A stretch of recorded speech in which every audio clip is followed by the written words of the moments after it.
Täydellinen paahtoleipä. Se on mahdollista vain, kun sen kehittämiseen panostetaan isosti. Ja isosti me Vaasanilla teemme. Katsokaa tätäkin.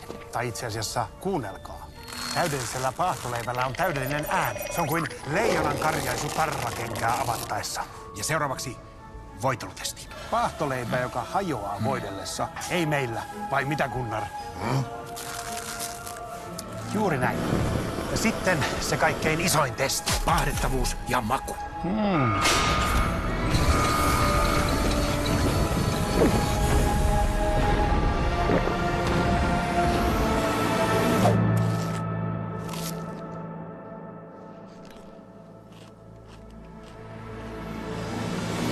Täydellinen paahtoleipä ei synny pienesti. Se syntyy vain ja ainoastaan, kun tehdään isosti.